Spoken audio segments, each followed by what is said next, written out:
Assalamualaikum warahmatullahi wabarakatuh. Halo teman-teman, ya sesuai dengan tadi yang udah di klip tadi, saya Rafif Nur Tahta Bagaskara. Alhamdulillah dapat kesempatan untuk bisa lanjut studi ke University of Toronto di Kanada, dibiayai oleh negara melalui beasiswa Indonesia Maju S1 luar negeri angkatan yang kedua. Jadi baru angkatan yang kedua.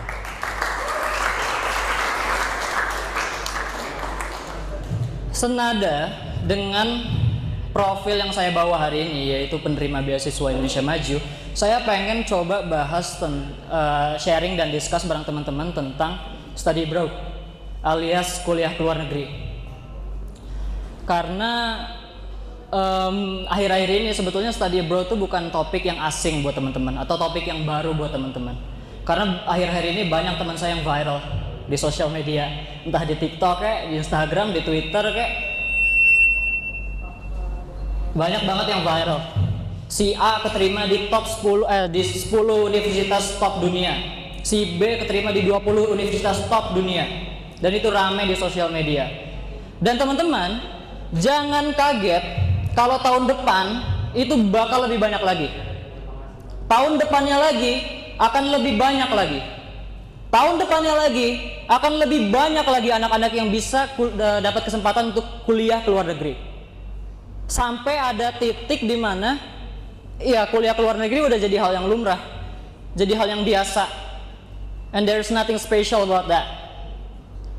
Karena sekarang pemerintah itu udah ngebuka keran-keran, pipa-pipa untuk kita anak-anak muda Indonesia untuk bisa lanjut dapat akses untuk belajar di universitas top dunia.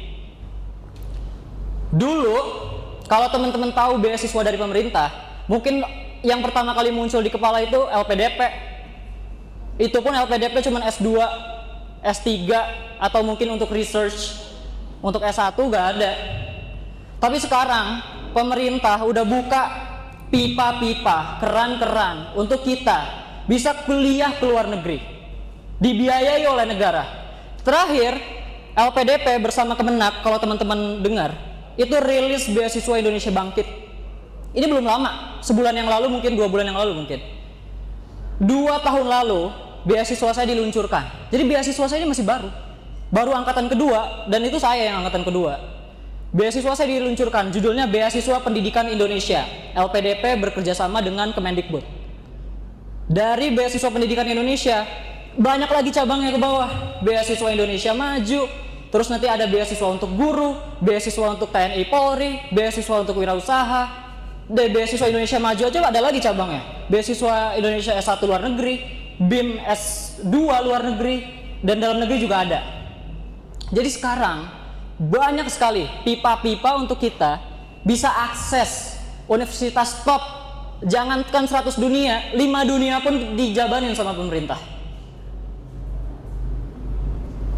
Tapi dalam session kali ini bareng discuss dan sharing bareng teman-teman, saya nggak akan bahas tentang persyaratan atau tahapan atau tips and tricks.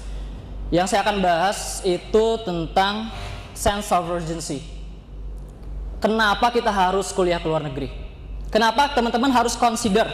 Oke lah, itu pilihan. Tapi kenapa teman-teman coba harus consider? Mempertimbangkan salah satu opsi untuk kuliah ke luar negeri. Untuk kalau misal teman-teman pengen tahu tahapan, tips segala macam itu udah ada di internet semua. Saya udah cek juga dan oke, ini akurat semua. Teman-teman bisa cek semua di situ, akses lengkap. Cuman saya pengen bahas hal yang nggak pernah ada di internet, yaitu urgensinya untuk apa kuliah ke luar negeri. Senada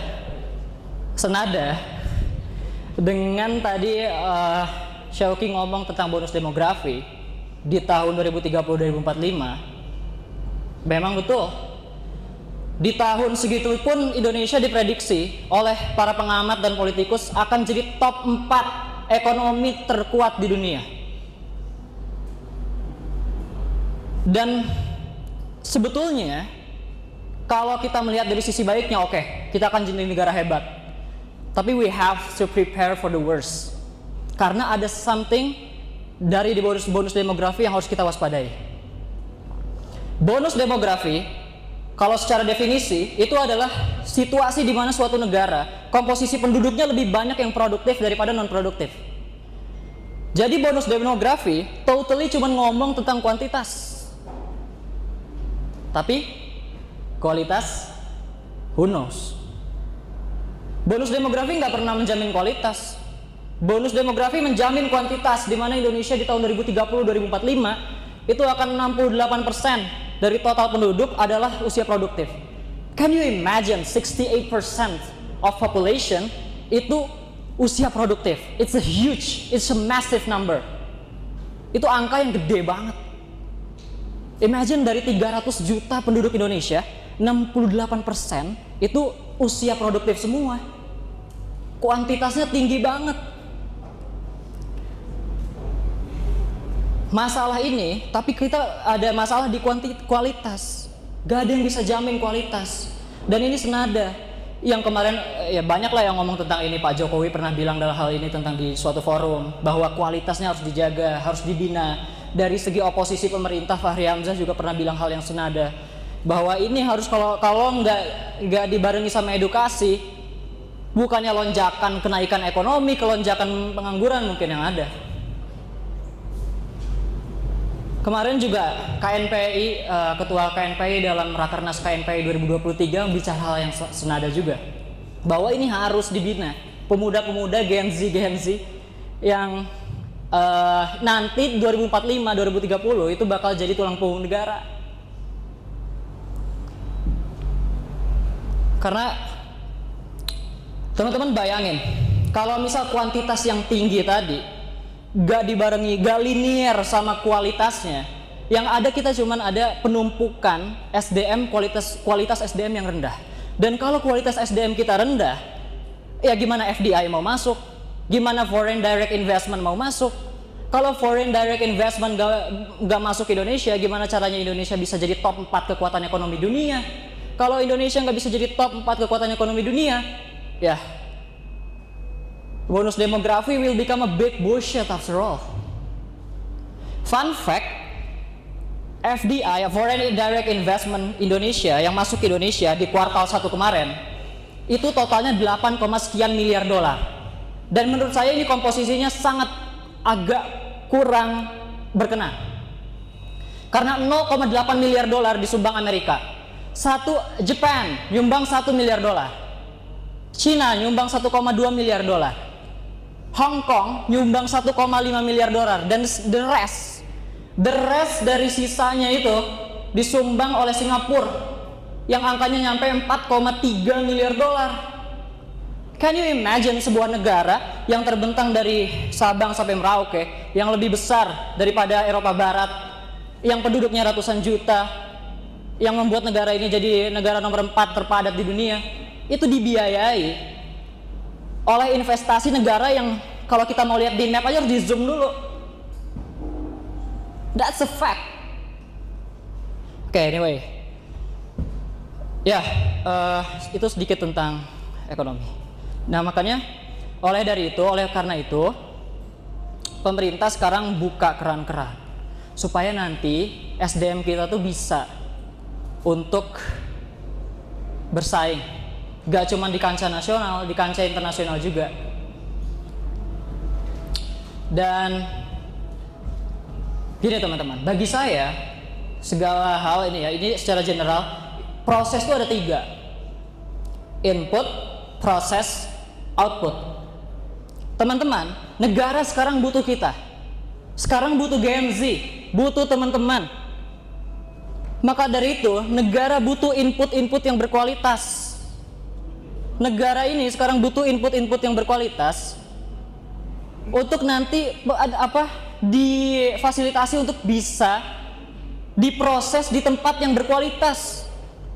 Gak cuma berkualitas di Indonesia, karena Indonesia udah lama banget cuma jago kandang.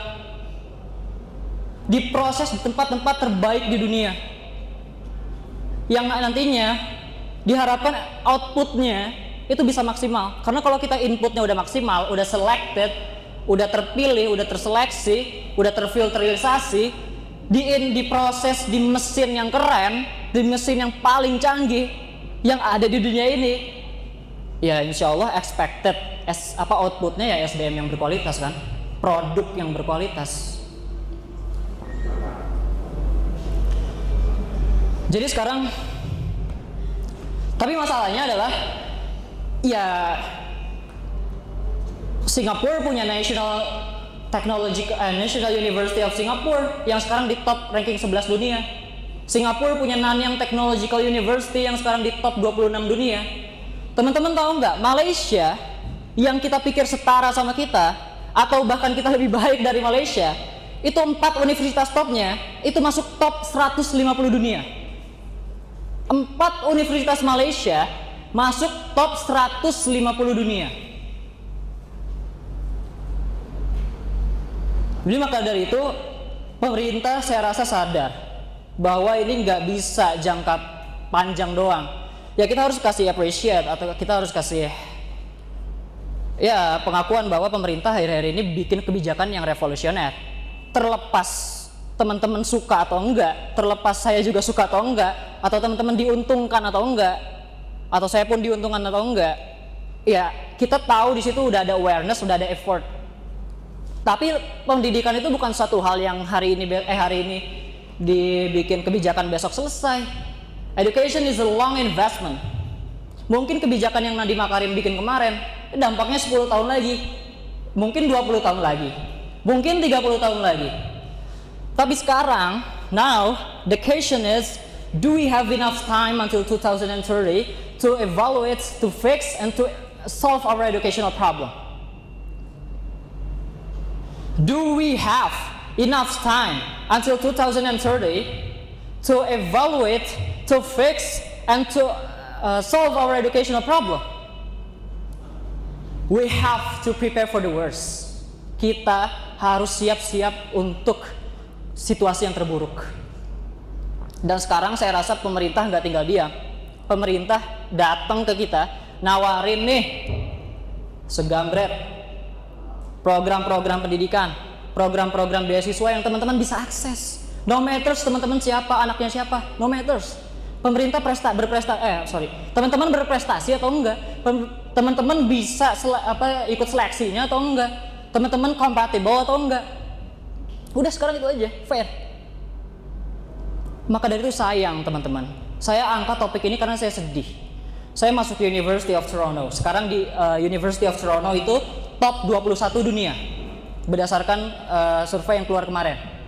Ranking 21 dunia. Di universitas itu yang bikin saya sedih adalah komposisi international students-nya. Cina nyumbang 15.000, Korea nyumbang 1.200 student, Jepang nyumbang 900 student. Negara yang bahkan rusuh aja kayak Iran nyumbang 500 student. India dan Pakistan yang saling rusuh satu sama lain, India nyumbang 500 student, Pakistan nyumbang 300 student. Indonesia nyumbang berapa tahun ini? 70. Untuk negara sebesar Indonesia dengan prospek yang begitu hebat, negara top 4 ekonomi dunia, 70 is a big joke. Yalah. Maka dari itu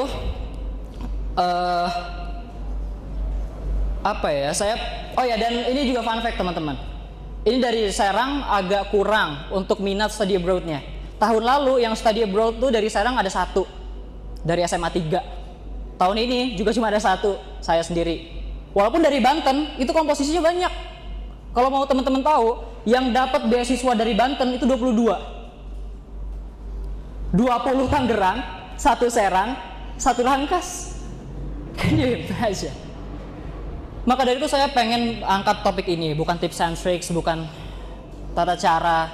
Karena saya harap dengan saya ngomong di sini saya bisa, ya minimal teman-teman consider lah. Kayaknya bisa nih study abroad. Orang saya aja bisa gitu. Yang nggak pinter-pinter banget. Ya apalagi teman-teman gitu. Maka dari itu teman-teman, ini opportunity udah datang, udah dihadapin ke depan muka kita sama pemerintah. Tinggal kita sekarang mau ambil gak? Kita mau jadi bagian Indonesia yang keren di 2045 atau jadi bagian Indonesia yang chaotic 2045? Karena worst case. Dan terakhir mungkin Bapak Republik Indonesia, yaitu pahlawan yang menjadi role model saya juga dalam berpikir, yaitu Tan Malaka, one day pernah ngomong, belajarlah, akuilah dengan hati yang suci dan bersih bahwa kita harus belajar dari barat. Kita masih harus belajar dari barat. Tapi jangan jadi peniru barat. Jadilah murid dari timur yang cerdas, yang kelak nanti bisa melampaui guru-gurunya di barat. Sekian dari saya, terima kasih.